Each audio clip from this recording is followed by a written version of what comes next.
Hola viajeros, ¿cómo están? Espero que estén bien y se están cuidando. Hacía rato que no hacía una compilación de relatos de suscriptores, así que me pareció un buen momento. Como siempre lo hago en estas compilaciones, quiero agradecerles a todos los que enviaron sus historias. Sepan que las leo todas y agradezco que se hayan tomado el tiempo de escribirlas y que tengan la valentía de hacerlo y compartirlas conmigo. Como bien saben, es absolutamente anónimo y sin juicios. Quiero aclararlo porque más allá de que quizás no escuchen su historia en este episodio, yo la leí y valoro el hecho de que la hayan escrito y me la hayan enviado. Gracias por elegir este canal. Espero que lo sigan haciendo y espero poder seguir ayudándolos o al menos entreteniéndolos con estas historias. Sin más, empecemos con el viaje.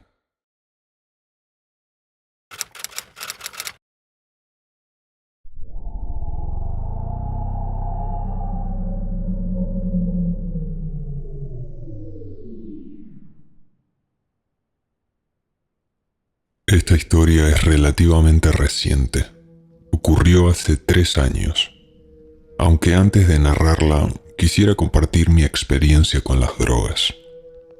Yo era un chico con buen rendimiento académico en el colegio, pero vivía en un barrio muy pobre. Siempre veía a los chicos más grandes drogándose y por curiosidad comencé a fumar marihuana a los 13 años durante los ratos libres que teníamos entre el final de la clase de educación física y el horario escolar. Luego, a los 14 años, empecé a consumir ácido. En mi barrio era extremadamente barato, ya que no se trataba de LSD, sino de N-Bomb, una sustancia muy potente. Era tan barato que por 1 gramo de marihuana te daban 3 cartones de N-Bomb, los cuales eran increíblemente fuertes. Más adelante, a los 16 años, comencé a consumir cocaína y otros fármacos como sedantes, benzodiazepinas, antidepresivos y codeína, entre otros. Un día, estando aburrido en mi casa, tenía algo de dinero y decidí comprar algunas drogas. Salí con mi skate, fui al dealer y compré 3 cartones de N-Bomb, marihuana y algunas pastillas para dormir, ya que el N-Bomb, al estar cortado con anfetaminas, me alteraba demasiado. Ese día estaba solo en mi casa y al atardecer me tomé 1 cartón y fui a comprar un vino. Mientras bebía, me fumé unos cigarrillos de marihuana y tomé las pastillas.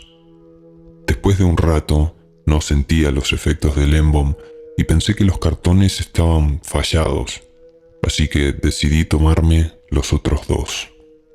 Es importante mencionar que vivía en un pasillo cerca de la casa de mi abuela, y en esa época mis tíos solían reunirse una vez por semana para cenar. Me acordé de eso tarde. Ya era de noche, yo estaba encerrado en mi habitación completamente drogado y me di cuenta de que había excedido la dosis. Había consumido demasiadas sustancias al mismo tiempo.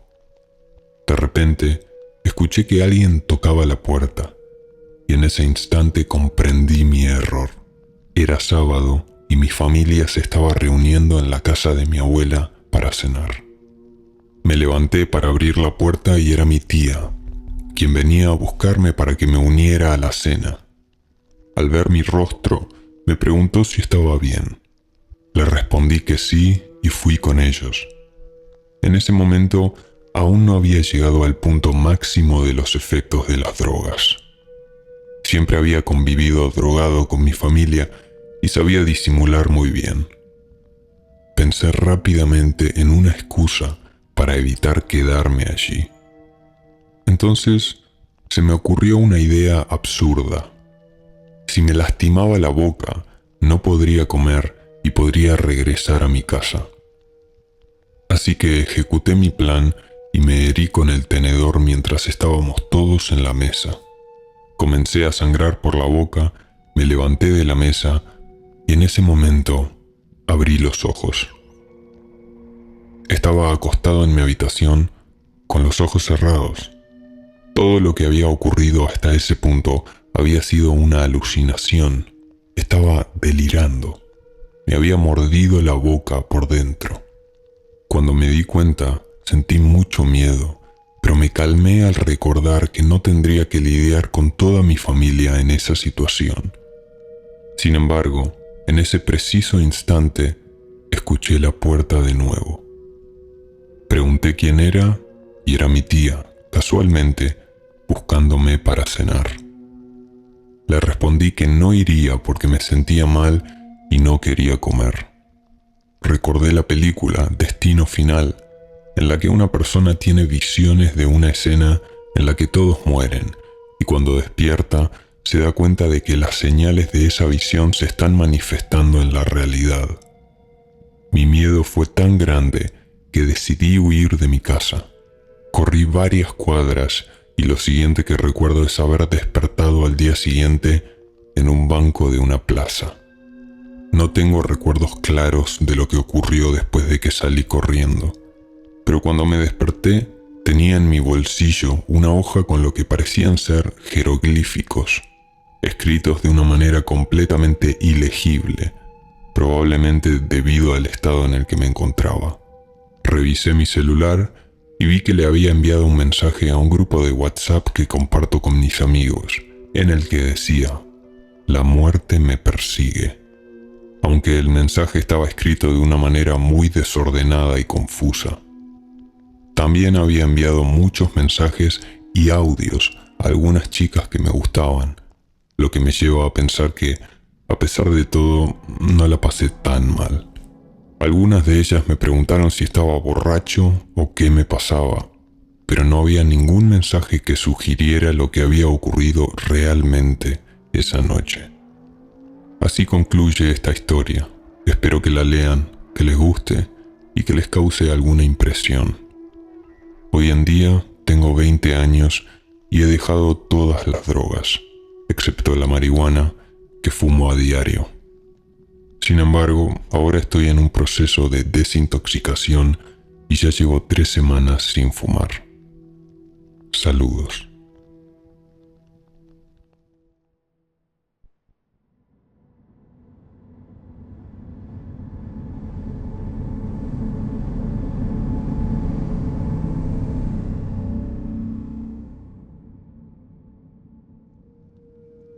Mi día comenzó a las 8 de la mañana como cualquier otro.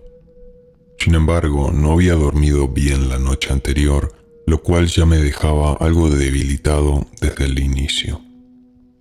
Estudio criminología y ciencias forenses, así que tenía que asistir a la universidad ubicada a 1 hora de mi pueblo. Después de desayunar, tomé el bus con la mochila al hombro, como de costumbre, en la que siempre llevo un poco de marihuana. Al llegar a la universidad me encontré con Humberto, un compañero con el que comparto ciertas experiencias, digamos, fuera de lo académico. Me pidió si tenía algún tipo de papel y aunque no entendí al principio para qué lo necesitaba, le ofrecí un boleto de un concierto reciente que llevaba en la mochila. En ese momento, recordé nuestras anteriores experiencias consumiendo H, una sustancia que Humberto había traído de la ciudad más peligrosa del país. Era una especie de estimulante, parecido a la cocaína, pero con un subidón más fuerte y un bajón no tan violento. Al entender que Humberto necesitaba el papel para consumir la sustancia, acordamos que me daría un par de pases a cambio. Entramos al baño de la universidad y ambos consumimos. Sentí el golpe casi de inmediato. Me dirigí al salón de clases para continuar el día, pero las cosas comenzaron a torcerse. Mi amigo Carlos, quien usualmente vende esta sustancia, me ofreció más, y aunque estaba algo indeciso, terminé aceptando. En pleno salón, mientras el profesor daba la cátedra, comencé a sentirme invencible, grande, pero al poco tiempo todo se tornó oscuro. Mi boca estaba completamente seca, empecé a sentir mareos y sabía que algo no iba bien. Justo en ese momento me tocaba exponer con mi grupo. No tuve más remedio que pedir permiso a la profesora para salir del aula y me dirigí rápidamente al baño. Ahí vomité, aunque no fue mucho, ya que casi no había comido, y eso seguramente contribuyó a que la sustancia me golpeara tan fuerte. Volví a clases y expuse mi parte del trabajo como si nada hubiera pasado. Pero el malestar persistía.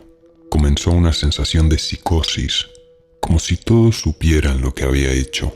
Sentía que me observaban, y un compañero, a quien insulté por mirarme demasiado, terminó disculpándose, aunque su reacción fue más de sorpresa que otra cosa. Al terminar la clase, decidí salir a almorzar. Compré un tabaco, esperando que me ayudara a calmarme, y por un momento funcionó.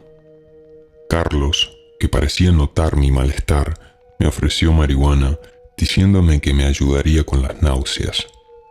Fumamos cada uno un porro antes de regresar a clases, pero pronto el efecto de la marihuana se mezcló con el de la otra sustancia, creando una sensación muy extraña, como si hubiera consumido coca y marihuana juntas.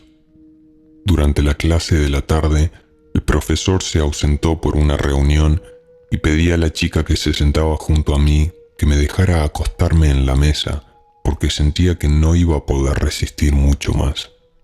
Ella estaba asustada, pero accedió y le dije que solo era un bajón de azúcar. Lo siguiente que recuerdo es que varios compañeros estaban a mi alrededor, verificando mis signos vitales, ya que aparentemente me había desmayado. Cuando desperté, vomité nuevamente y el malestar no cesaba. Lo peor de todo era que ni siquiera sabía con certeza qué sustancia había consumido. Llegué a casa después de un viaje tortuoso en el bus, sintiéndome cada vez peor. No pude evitar vomitar durante el trayecto, pero al fin logré llegar y me refugié en mi cuarto, esperando que los síntomas se fueran desvaneciendo lentamente. No comí nada, simplemente me dejé caer en la cama y esperé a que todo pasara. Ahora, después de haber superado esta experiencia, me siento como una persona renovada. No volveré a tocar esa sustancia por mucho tiempo, si es que alguna vez lo hago de nuevo.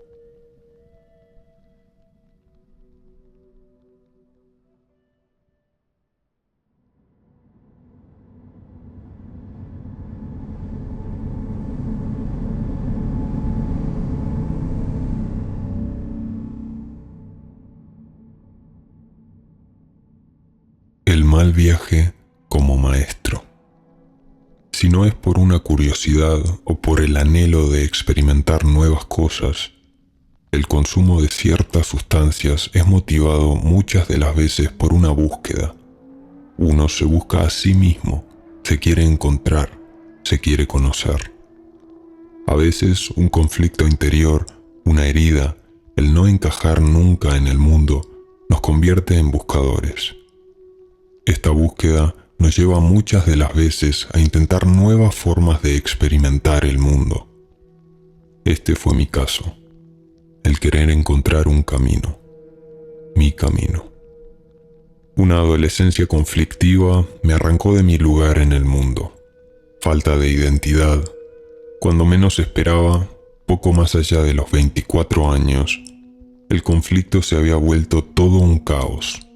No sabía quién era, a dónde pertenecía, no podía crear vínculos con nadie. El aislamiento y la contemplación del mundo me habían sumergido en una soledad de la que cada vez era más imposible salir. Necesitaba ayuda. La filosofía se vuelve un aliado.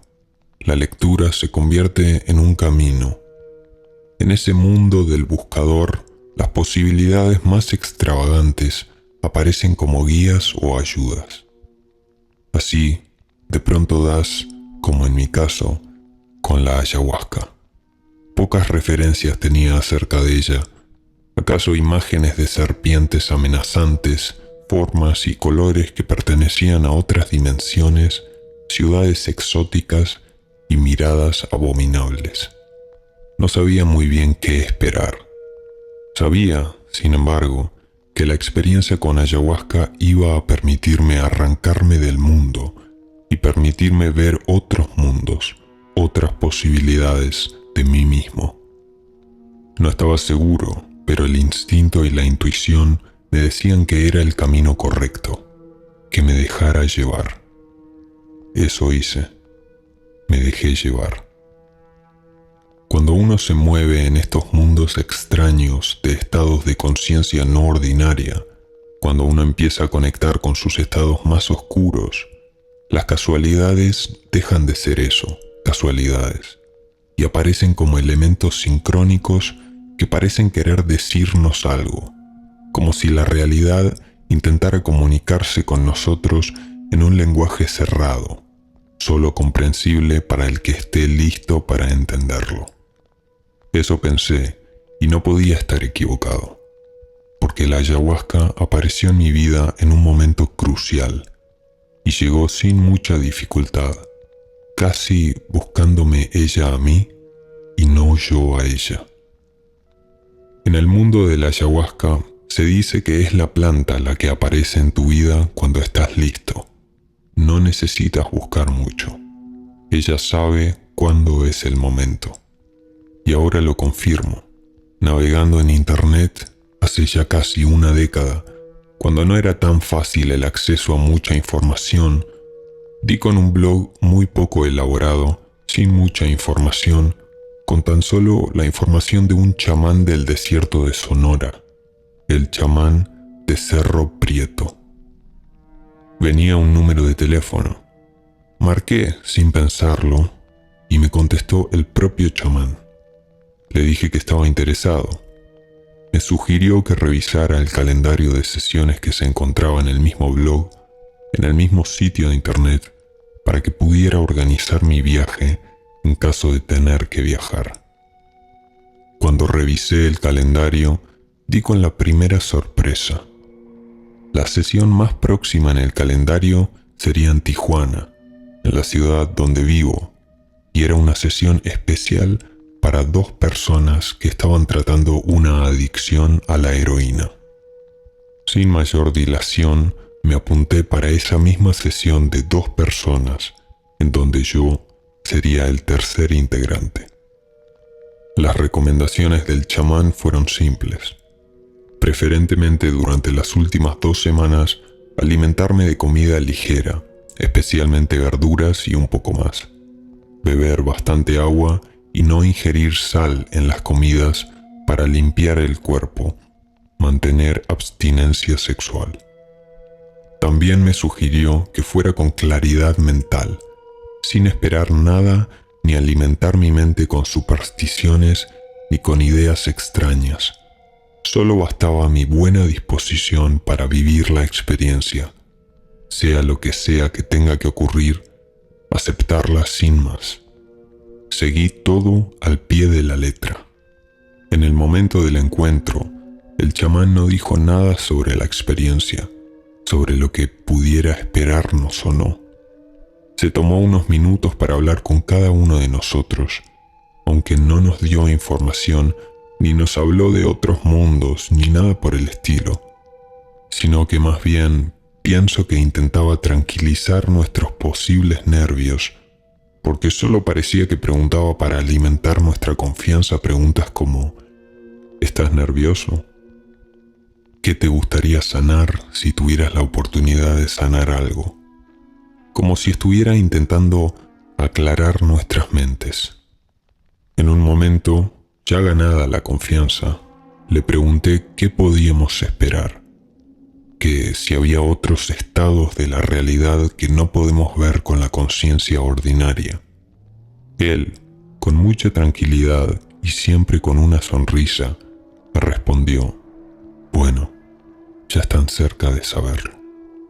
Nunca nos reveló nada, solo sonrió y alimentó nuestra confianza. Apostado ya en el suelo, cada uno sentado sobre su propia cobija, en la oscuridad total y tan solo iluminada por unas veladoras que apenas permitían ver el rostro moreno y enigmático del chamán, nos dio a beber el líquido en un vaso muy pequeño, muy parecido al vaso tequilero. Todos bebimos. El chamán mantenía el silencio. Un par de minutos después de haber bebido, el chamán dijo unas palabras que parecían ser parte de la experiencia, como si él supiera qué decirnos ya para irnos preparando para cada etapa del viaje. Ya han bebido, ya no hay marcha atrás. Después comprendí que era el primer paso para desarticular el ego, para desarmarnos, para ir permitiéndole el paso al miedo inicial. No habíamos venido a jugar, no veníamos a vacacionar, no, ya no hay marcha atrás. Sumergidos en la oscuridad y en el silencio de la noche fría, se escucharon las primeras arcadas de uno de los integrantes. Se asocia a la toma de ayahuasca con un vómito inicial con el que abre la experiencia. Se cree que dejar que sobrevenga el vómito sin resistencia es una forma de permitir abrirse a la experiencia. El vómito es la primera resistencia. Algunos se resisten al vómito. El compañero hizo el primer intento de vómito y lo consiguió. A los pocos minutos, quizás 10 minutos después, fui yo el que continuó con las arcadas. No expulsé nada, tan solo sentí el impulso de querer vomitar sin expulsar. No me resistí, pero creo que mi organismo estaba limpio y no hubo necesidad de expulsar nada. Después de esta liberación, después de permitir el vómito sin resistencia, sentí una sensación de sueño plácido. Con mucha comodidad, me eché sobre la cobija y me dispuse a dormir. No sé cuánto tiempo pasó, pero creyendo estar dormido, una voz que no logro identificar me despertó de ese estado plácido de comodidad y me dijo: «No has venido a dormir, despiértate, tú has venido a esto». Y cuando me hizo saber que yo había venido a esta otra cosa, algo apareció en mi mente. Hizo aparecer en mi mente todo el dolor emocional y toda la incomodidad mental que yo había sentido en mi vida. La experimenté en ese momento, abrumándome y resultándome insoportable, como si me hubiera mostrado lo que debía sanar. Después de ese intenso dolor emocional, decidí abrir los ojos. Ahí descubrí que el viaje ya había empezado. Formas extrañísimas y coloridas volaban por todo el sitio en donde estábamos. Ahí comprendí que en efecto ya no había marcha atrás. Quise seguir observando estas formas coloridas volando sobre nosotros, ahí en la oscuridad de la noche, pero me sentí arrastrado por una fuerza mayor que yo. Y fue esta fuerza la que me volvió a sumergir a los confines de mi interior. Cerré los ojos y tuve la sensación de viajar a una gran velocidad hacia adentro, cada vez más hacia adentro. Entre más dentro viajaba, por momentos me detenía en ciertos lugares de ese interior por el cual viajaba. Primero, me detuve en una especie de universo de color gris, donde todo estaba en orden, y en el centro de ese universo había una esfera que giraba en torno a sí misma, con serenidad. Una vez admirado este sitio, volví a viajar más profundo todavía. Más allá, más hacia adentro de este viaje interior, volví a detenerme en otro sitio. Este otro sitio era de un color verde brillante y escamoso, muy parecido a la piel de una serpiente específica, la mamba verde. Este sitio parecía ser el universo serpiente, o esa era la impresión que me daba. Observando con admiración este sitio en el que me encontraba, pude ver que a mis lados, a mi lado derecho y a mi izquierdo, bailaban lo que parecían ser dos seres femeninos, pero en forma de serpientes. Yo diría que eran serpientes humanizadas. Bailaban y se reían de mí, como riéndose de mi asombro y de mi miedo. Después de contemplar este universo serpentino, viajé mucho más adentro y con mucha más velocidad que antes. Iba a tanta velocidad que todo se desvanecía. Cualquier realidad posible se desvanecía y se deshacía por la fuerza de esta velocidad vertiginosa.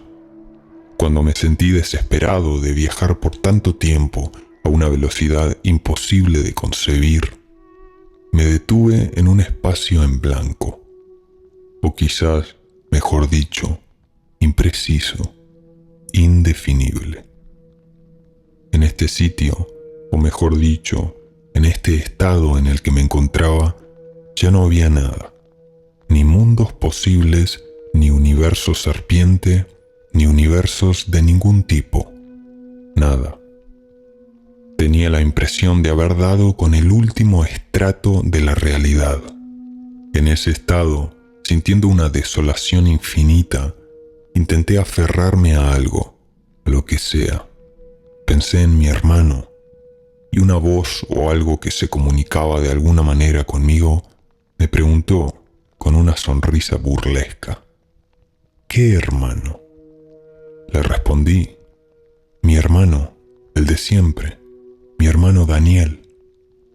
Aquello, con la misma actitud sonriente, aunque en mi situación me parecía más bien una actitud de burla, me respondió: tu hermano no existe, jamás ha existido.